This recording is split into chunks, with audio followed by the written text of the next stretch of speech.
Thank you, Jason. Yes, my name is Andy Rising, ANDYREISING.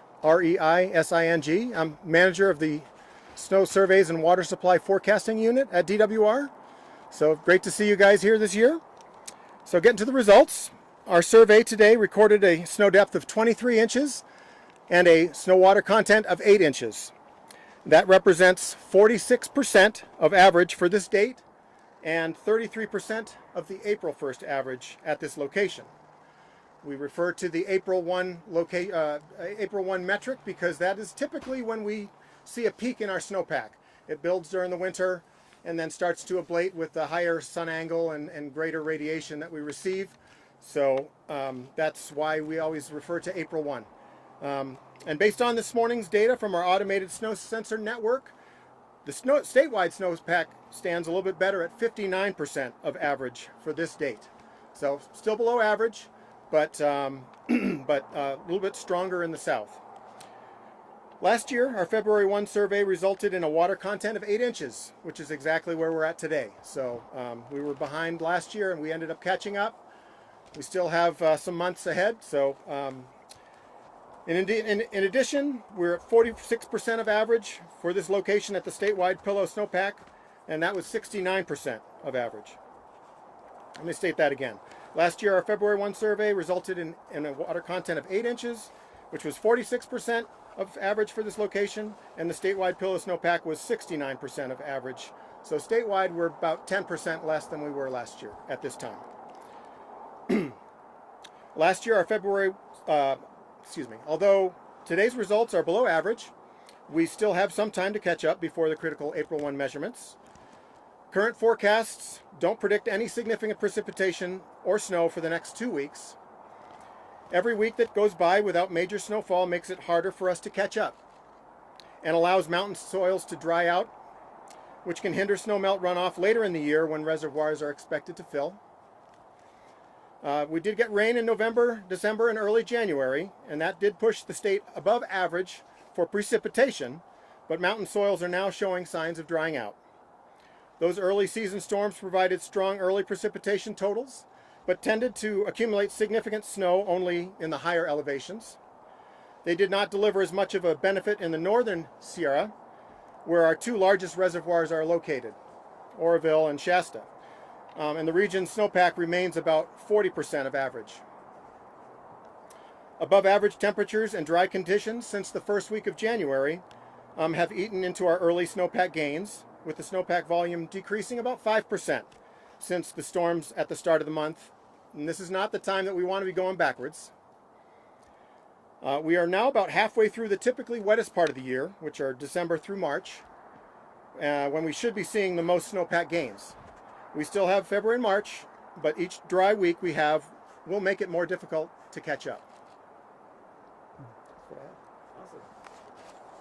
Thank you very much, Andy. Appreciate it. So with that now, I'll go ahead and open it up to questions. If anyone up here has any questions. Yeah, go ahead.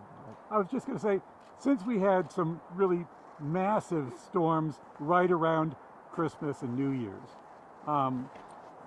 which have the snow that was accumulated then largely has melted. Would the snow melt from that contribute at all to the reservoirs? That might help give us a better number overall. Exactly, yeah. So thank you for the question. So obviously, like we just mentioned, it's been pretty dry, but we did have significant storms, which most of the snowpack is from those big storms we had around Christmas and the first of the year. So you mentioned the snowpack, we've lost about 5%. What happens to that snowmelt that we've seen, that 5% of volume? Has that been going into our reservoirs as well?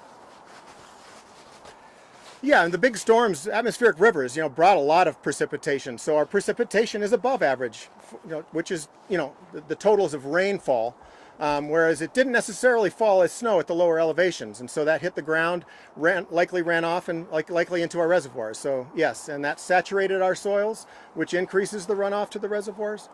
And then anything that might have melted, we measured another course today, down a little bit lower in elevation, and remarked that, I haven't seen this kind of much liquid running under the snowpack at this time of year. So it's been warm, and so that is running off. It is in the creeks and it is in the rivers and headed to the reservoirs.